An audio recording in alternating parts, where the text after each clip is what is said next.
Once upon a time, in a faraway land, there lived a sweet young girl named Cinderella. Her heart was as kind as the sunshine, and her smile was as bright as the morning stars.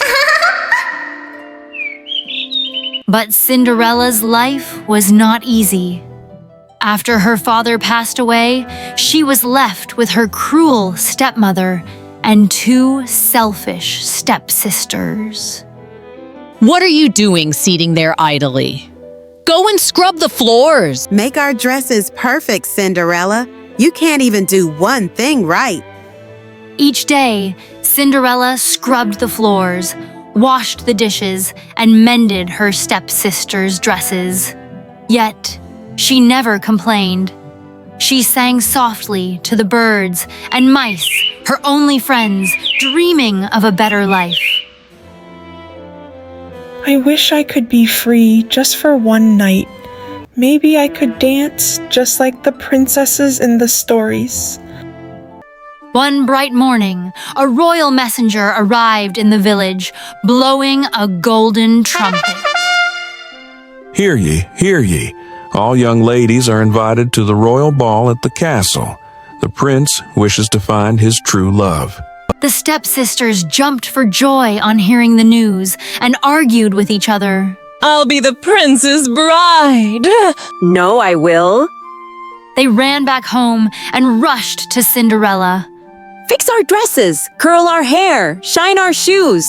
Poor Cinderella worked tirelessly fixing their dresses, her heart secretly wishing she could go to the ball too.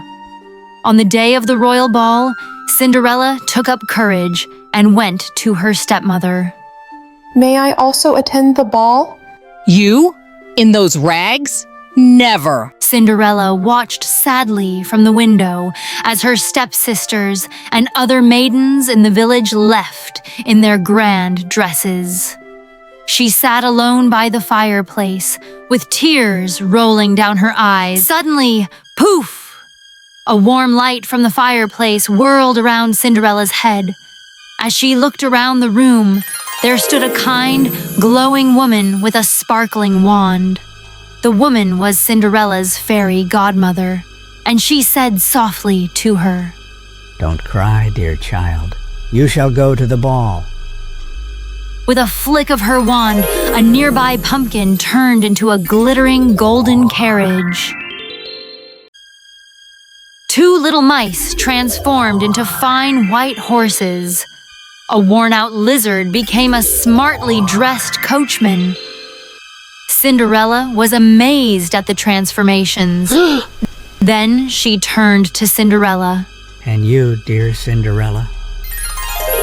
With a swirl of sparkling light, Cinderella's torn dress became a magnificent ball dress of shimmering blue and silver. On her feet appeared the most delicate glass slippers, sparkling like the stars. "Remember, my dear, you must return before midnight, or the magic will disappear." Cinderella nodded, her heart pounding with excitement as she stepped into the golden carriage, ready for her magical adventure. At the grand palace, candles glowed like fireflies and music floated in the air. Cinderella stepped out of the golden carriage, her glass slippers sparkling under the moonlight. Cinderella made her way inside the grand palace, climbing down the stairs. She looked so beautiful in her ball dress. All the eyes were on her as she walked down the stairs, including the prince's. May I have this dance? Cinderella and the prince danced gracefully across the marble floor, golden chandeliers sparkling above. They twirled and laughed, lost in a world of magic and music. They both fell in love at that moment. But dong, dong! The clock struck midnight. I must go. The magic will disappear. She raced down the palace steps, her glass slipper slipping off her foot. The slipper shines on the steps as Cinderella vanishes into the night. The prince ran after her and picked up the tiny glass shoe and vowed to find the mysterious girl who had stolen his heart. The next day, the prince's men searched every house, trying the slipper on every young lady. At Cinderella's house, the stepsisters shoved and squeezed their feet into the glass slipper, but it was no use. It's too small. It won't fit. No! Why doesn't it fit? It has to. Is there no other young lady here? No one important. But Cinderella, peeking around the corner, bravely stepped forward. Let me try. The prince arrived at that very moment, smiling brightly as he set eyes on Cinderella. He collected the glass slipper from his men and slided it into Cinderella's foot. It was a perfect match. He turned to Cinderella and said, I knew it was you. Cinderella's stepmother and stepsisters were left in shock.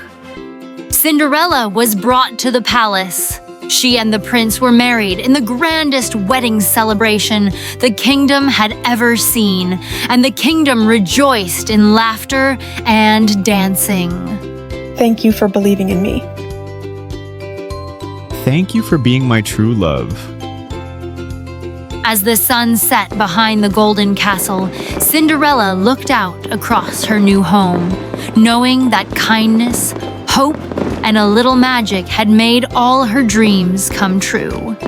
And they lived happily ever after. Our moral lesson from the story is that kindness and hope can make all your dreams come true. Subscribe now for more magical tales every week. Don't forget to hit the like button if you enjoyed this story, and tap the bell icon to never miss a new adventure.